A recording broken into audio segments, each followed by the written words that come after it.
Hi, beauties! So, another product review naman kita. So, this is the newest cushion from Skintific. Perfect Stay Serum Matte Cushion Foundation with SPF 50 PA+++. So, yes, may ara sa sang SPF. So, amo na ang manami kay may ara siya sang protection.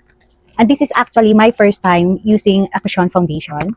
Hindi naman talaga ako actually nagfa-foundation, and usually okay na ako sa sunscreen or skin tint, yung enough lang para matakpan ng konti yung redness or ma-even out yung skin tone ko. And yes, I bought it with my own money. So ito yung packaging nila, and super glossy niya, and parang pwede ka nang magano dito, pwede ka nang magsalamin. Kasi nakikita mo talaga yung face mo, as in. So ganun siya.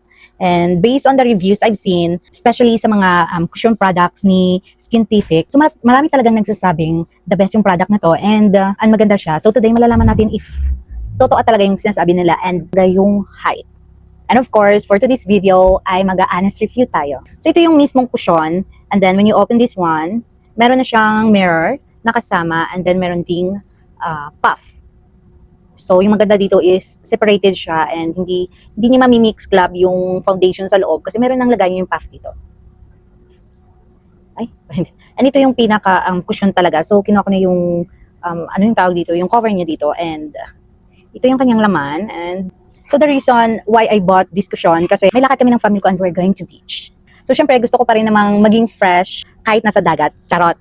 So syempre ganun na din. And so yung maganda dito talaga sa cushion na to is matte siya, and then meron siyang sun protection. So actually yung gold sana yung bibilhin ko. Kaya lang, because I've heard it's a more water resistant. Kaya lang nag-release sila ng bagong cushion with SPF 50 PA+++. Syempre doon tayo sa may extra sun protection. So to be fair, trusted ko na din naman yung product na to kasi meron akong binili sa kanila na sunscreen mist. So ito siya, and I've tried it so many times, especially nung nag-Isla Gigantes kami. And ito na talaga yung gamit ko nung araw na yon, and medyo mainit din naman siya, and papakita ko lang yung picture namin. Guess what? Hindi talaga ako nasunog kahit yung face ko. Yung mga parts lang na hindi ko na-miss, which is actually yung ano ko dito. So yung inisprayhan ko lang is yung aking face, and then yung aking kamay, and then paa. So as in, very effective yung product na to, and yun lang, wala na tong laman, and medyo mahal lang for me, pero sulit naman yung product na to. Back to the cushion na tayo. So I get the shade 1NC Vanilla, and first impression ko pa lang ay syempre gusto ko na agad kasi matte siya. Tapos ang classy at premium pa ng kanyang packaging. So diba, syala-syala yung ano niya.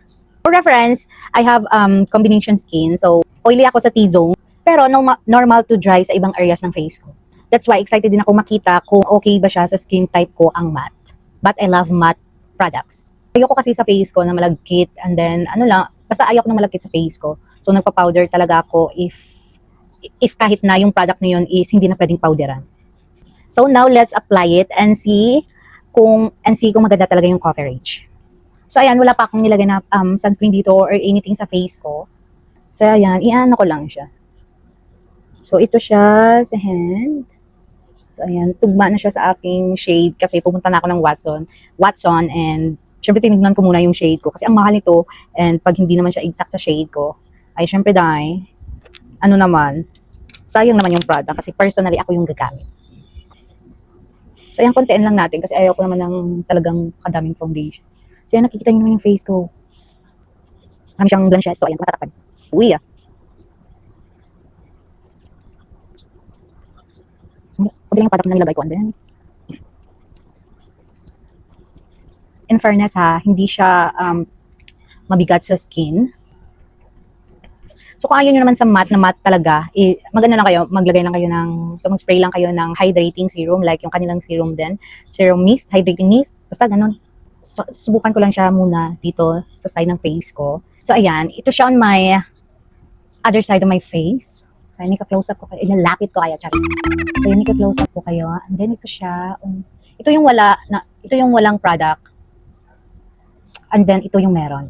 So may nakikita ba kayong difference? May wala. Medyo maputi siya sa akin, but so okay naman din siya kasi natabunan niya na naman kahit papaano yung aking blemishes, pero when it comes sa coverage, hindi masyadong pakak yung kanyang coverage, kumbaga, manipis na yung pagka-a-apply ko. So yan, try na natin sa buong face. So yan siya sa buong mukha. So in fairness, kahit papaano natabunan niya yung aking mga chismis sa buhay. But the coverage is hindi siya masyadong pakak na like, ano talaga, tatabunan talaga niya yung kahit ano mo dyan sa mukha. Kasi yan. So, try nating mag second layer. Kasi baka yung second layer is multo na tayo.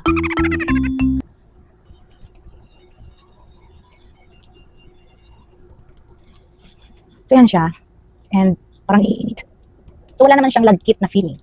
Ayun, wala siyang lagkit na feeling. So, kahit hindi ka na mag-powder, okay siya. Kasi ayan, parang hindi ko na kailangan mag-powder kasi hindi siya malagkit. I love it kasi lightweight yung feeling niya talaga. So, okay, after the application of this product, my first impression is, ang ganda niya sa skin. Someone na, syempre, hindi sanay sa foundation.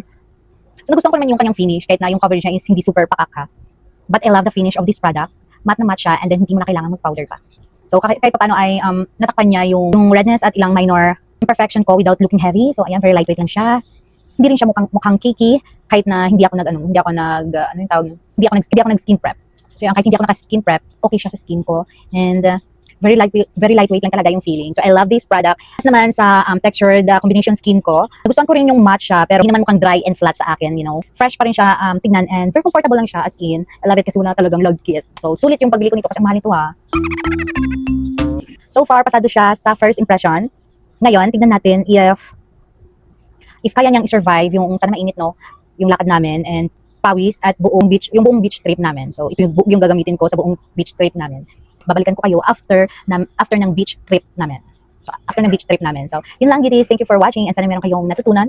So, ito ay based on my personal experience lang ha. So, I'm not a professional, I'm not an expert. I'm just normal person na, love yung makeup and then, syempre, yung gumagamit, user ng product.